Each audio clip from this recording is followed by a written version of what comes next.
can you do this to your own self? Can you say, a clean house, is a strong house.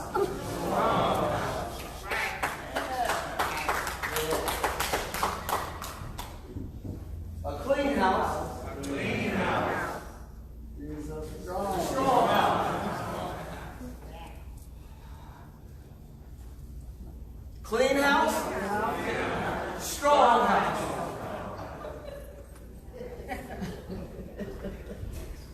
Well, the person gonna make me do this again by myself. Clean house, strong house. Terrell, Missy, y'all gonna make me do this by myself? A clean house is a strong house. Malik, you gonna make me do this by myself? A clean house is a strong house. Brother Eric, you gonna help me out with all the muscles? A clean house is a strong house. If you believe that a clean house is a strong house, can you give your God some praise?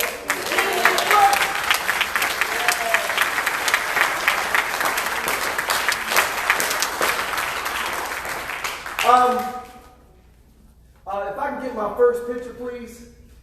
Woo! Woo!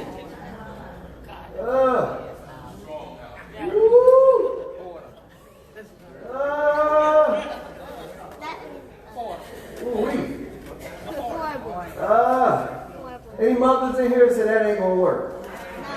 No. Any mans in here say that ain't gonna work? Mama Nick, I know you like to cook, so ain't no way in the world that's gonna work. That ain't gonna work. That ain't gonna work. First Lady Gundy, I don't think that's gonna. I've been to the house. That ain't gonna work.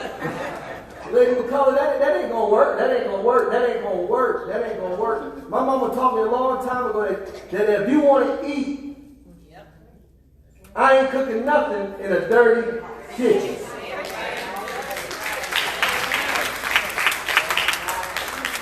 Woo! Woo! Woo! Ah. But let's think about it now. What can we really do in that kitchen? What can we prepare? You can't really feed no babies like that. You can't feed no husband like that. You can't feed no wife like that. You can't feed no babies like that. You can't make it through a crisis like that. You can't make it through a pandemic like that. Next picture, please. Thank you, Brother Eric, because God kind of gave me some visions, and I was just sending it to him. His phone, he was like, "Is this it?" I'm like, "No." Anybody have an office in their home? By a show of hands, anybody have an office in their home? All right, a place where they go if they can't make it to their physical office, they use their home as their workspace, right? But let's just look at this now. Some folks, like me, sometimes I have to use my living room as my office space, and the thing is that sometimes if the office is out of space, out of place. If the office is out of place, there is no way that you can conduct business. You can't do family planning. You can't do proper budgeting. You can't do crisis management if the workspace within the home is not clean.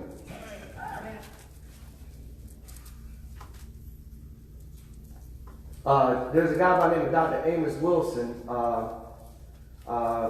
who's a psychiatrist, and what he would do is that he would look at things from an Afrocentric perspective, and he says that we're so concerned about the boys with guns in their hands committing crimes, but he says when you look at warfare, the warfare ain't created in the street, the warfare is created in the lab. And we got folks telling us that the coronavirus has gotten to America, but it's attacking nursing homes. When the last time you seen somebody in a nursing home go on an international flight? Amen. Back to the workspace. It's hard to conduct business. your business, your baby's business, your children's business, your ears' business, if that ain't clean. Next picture, please. Do y'all know what room this is in the house? What room is it? It's a junkie room. You can't rest in there.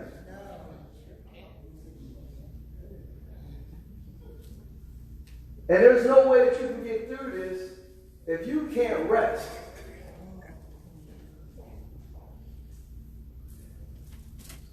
So, next slide, please. That's how my wife be looking. Well, that's how I'm looking at her. Like, you expect me to do all this?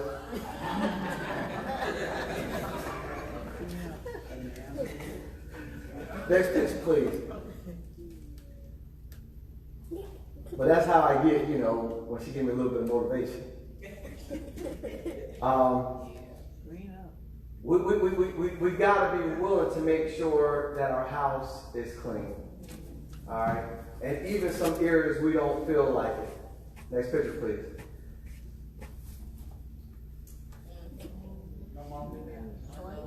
We got to make sure, because this type of virus is basically, it's a live virus. No matter wherever you leave it at, it stays live until you do something about it. So until you disinfect it or until you treat it, it's going to stay live wherever it is. Whereas with some germs, when you touch your mouth and you touch some clothing, or you touch your mouth and you touch a desk, it may die after so many days, but this particular virus stays alive. And basically, so you got to have something that's going to deactivate it. You got to have something that's going to terminate it. You got to have something that's going to kill it, because not saying that coronavirus will be fatal. It is fatal to our vulnerable community. However, but if you want to beat it before it beats you, then you got to be willing to be clean. And one of the things that I noticed in Matthew chapter 12, in verse 44, it says, I will return to the house I left. When it arrives, it finds the house unoccupied, swept clean, and put in order.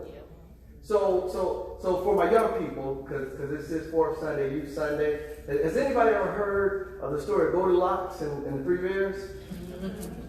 All right, so just a quick refresher. One day, a girl named Goldilocks goes wandering through the woods and comes across a house. And when she comes into the house, she notices that it is clean. It's put in order. So what does she do? She looks on the table and she sees these 3 bowls of porridge. And she says, this one is too hot. And this one is too cold. But this one is just right. Then she goes to sit down in a chair, and she says that this chair is too big, and this chair is too big, and this chair is just right. And then it broke. And then she went off into the bedroom, and she said, this bed is too big. This bed is too hard. This bed is too soft. But this bed is just right. And then the bears come home. And then the little bear says, hold up, somebody's been eating my porridge. And then Mama Bear says, somebody's been eating my porridge too. And then the Daddy Bear says, somebody's been eating my porridge. And then they look at the chair and said, somebody's been sitting in my chair. Then Mama Bear says, somebody's been sitting in my chair. Then Baby Bear, somebody's been sitting in my chair till it broke. And then somebody goes into the room and they say, hold up. Somebody's been sleeping in my bed. Mama Bear, somebody's been sleeping in my bed. Then Baby Bear said, somebody is in my bed. Goldilocks wakes up, she sees these bears get up, takes off running, and out the house.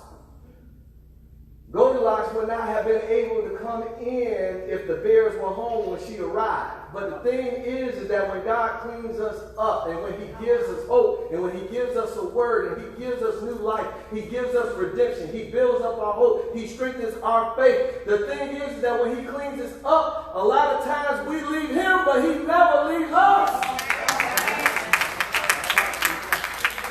Somebody say clean house. Clean house. Strong house. Strong house. So watch this. What I learned is that there are some people who have been evicted. There are some people who've been abandoned, and then there are some folks who have been condemned. And basically, when you look at it from a living perspective, whenever you see the term condemned on the outside of a house, this is what it means. It means not fit to live in. It means not fit to live in. It means not fit to live in. And basically, when we accept Jesus and he cleans us up, he says, now I've made a temple that is fit to live in. Yeah. So going to my first point. If I get my first point on the screen, please. Can somebody say doorpost? All right. For those of you who may not be familiar with the Old Testament in Exodus chapter 12. In Exodus chapter 12, there's an area inside of Egypt. Okay. Egypt is a country in the continent of Africa. But inside of Egypt is a small city like Duval, where you got a lot of black folks. But they're called Hebrews. Okay? And with these Hebrews, God has sent word from his prophet to the people to let them know that, listen, there's an angel that's going to come in, and he's called the death angel. And when that death angel comes, if he does not see the blood over the doorpost, then he's coming in. Okay.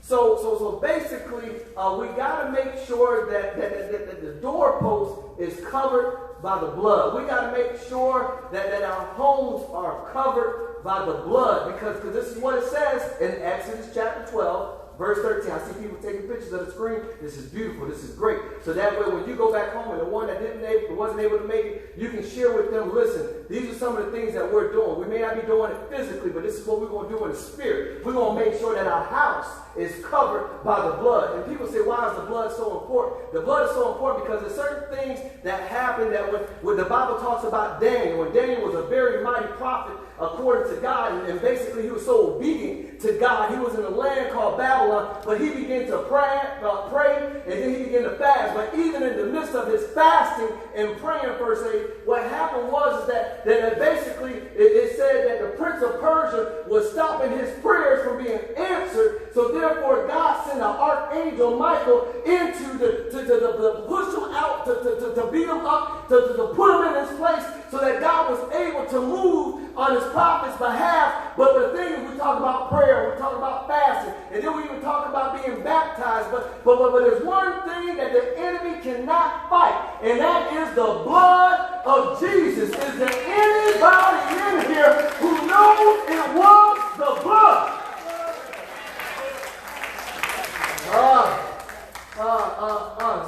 So Exodus 12, verse 13, it says, the blood will be a sign for you on the houses where you are, and when I see the blood, I will pass over you. No destructive plague will touch you when I strike Egypt. That's what it said. That's what it said. Somebody say, I know it was the blood. It was the blood that saved me. It was the blood that cleansed me. It was the blood that keeps me. And you got to understand that Satan, he hears your prayers to God, but Satan, he respects the way that you fast. But when he sees that blood, and God said, have you considered my servant Job? And Satan said, yeah, I considered him, but you put a hedge of protection all around him. You blessed his home, you blessed his family, you blessed his business. Is there anybody in here who says, I know it's the blood